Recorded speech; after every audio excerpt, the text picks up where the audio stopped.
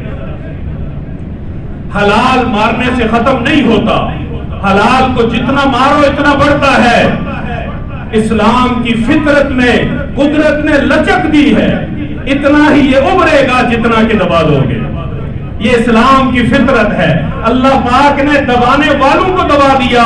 اسلام نہ دبا تھا، نہ دبا ہے، اور نہ قیامت تک دبے گا۔ میں عرض یہ کر رہا تھا کہ اللہ پاک نے فوجوں کی صورت میں لوگوں کو راہ ہدایت نصیب فرمائی۔ دنیا تو آ رہی ہے، مسلمان ہو رہے ہیں۔ نیپال کا ایک ہندو کویت کے اندر نوکری اور ملازمت کے لیے جاتا ہے، اپنی داستان خود بیان کرتا ہے، کہتا ہے جہاں پہ میں نوکری کرتا تھا میرے ساتھ بنگلہ دیش کا ایک مسلمان تھا، اس کا معمول یہ تھا وہ فجر کی نماز پڑھتا، جب وہ بتی جلاتا، عبادت کرتا، میں بھی بے اختیار جاگ جاتا، میں نہ چاہتے ہوئے بھی اس کے نماز پڑھنے کو دیکھا کرتا تھا، لیکن جب وہ نماز پڑھنے کے بعد قرآن شروع کرتا پھر مجھ سے سویا نہیں جاتا تھا، میں اٹھ کے بیٹھ جاتا، جتنی دیر وہ قرآن پڑھتا جاتا اتنی دیر میں قرآن سنتا رہتا، یہ معمول چلتا رہا۔ میں نہیں سمجھتا تھا وہ کیا پڑھ رہا ہے، لیکن میرا دل جانتا تھا وہ کیا پڑھ رہا ہے۔ ایک عرصے تک میں یوں ہی سنتا رہا، جب وہ نہ پڑھتا میں اسے یاد دلاتا، بھائی آج آپ نے قرآن کی تلاوت نہیں کی۔ میں اس کے لیے نہیں کہتا تھا، اپنے لیے کہتا تھا۔ اللہ کی شان، قرآن سے مجھے اتنا پیار ہو گیا کہ میں نے قرآن کے ترجمے کا مطالعہ کیا، ایک ایک لفظ میرے اندر اترتا گیا۔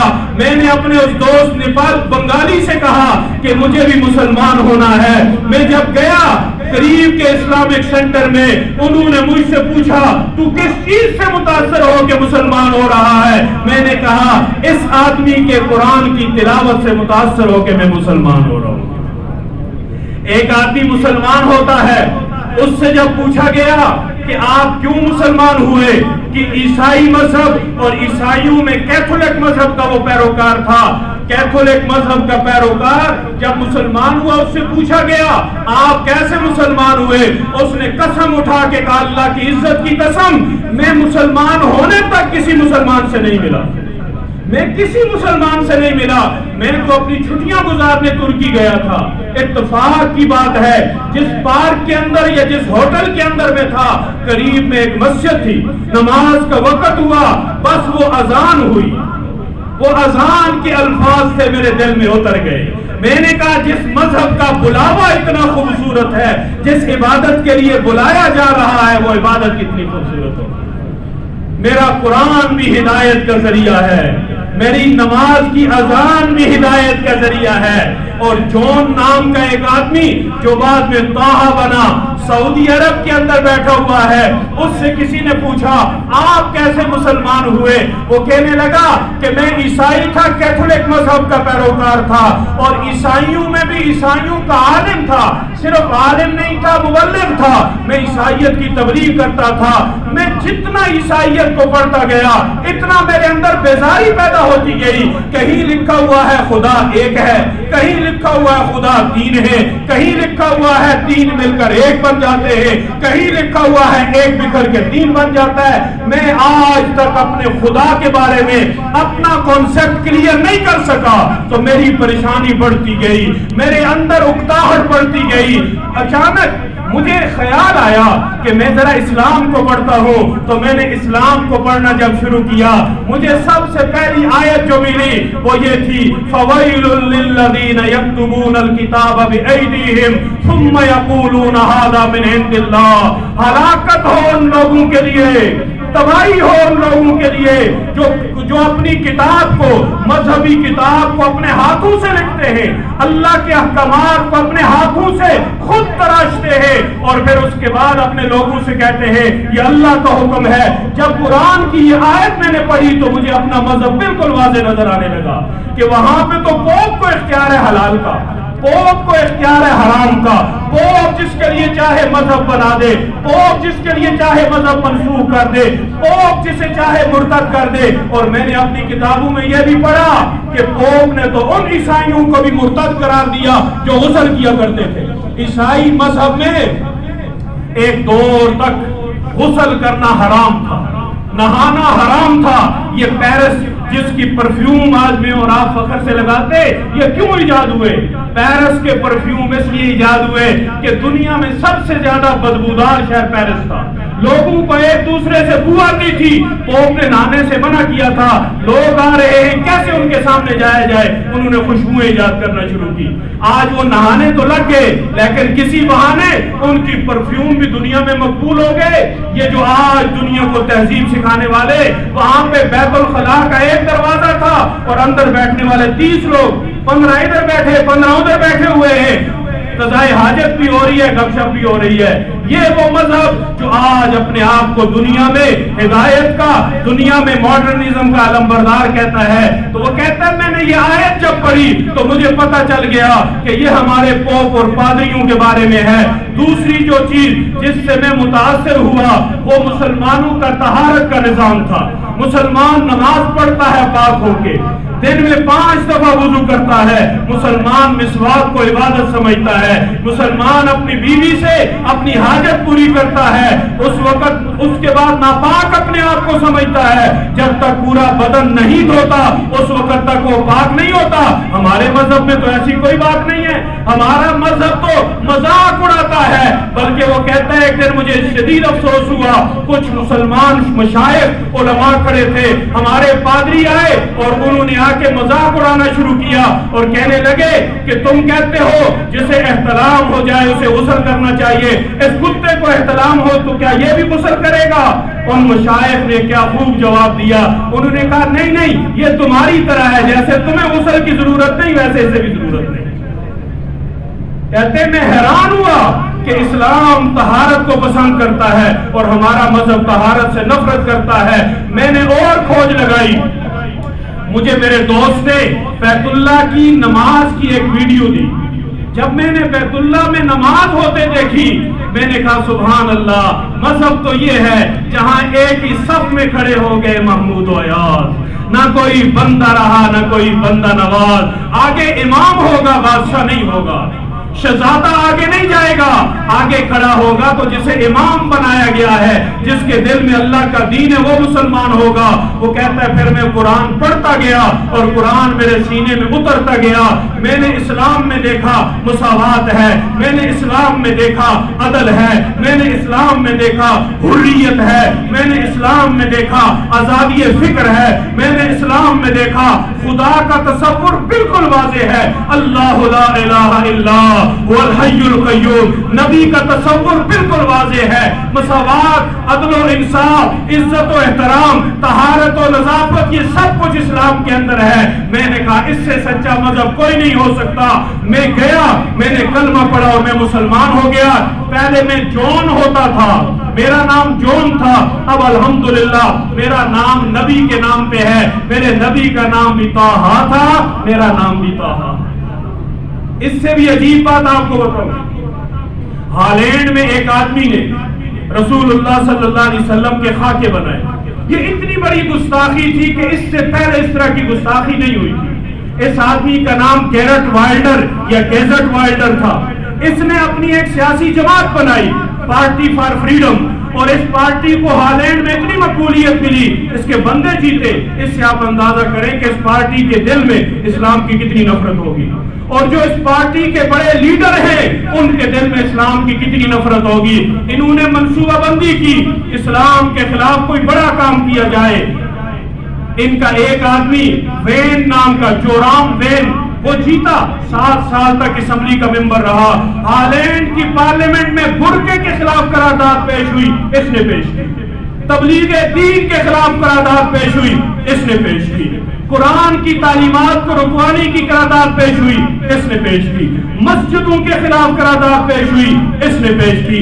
اذان کے خلاف قرارداد پیش ہوئی، اس نے پیش کی۔ 7 سال تک یہ اسلام کے خلاف جتنی اس کی توانائیاں تھی اس نے صرف کی۔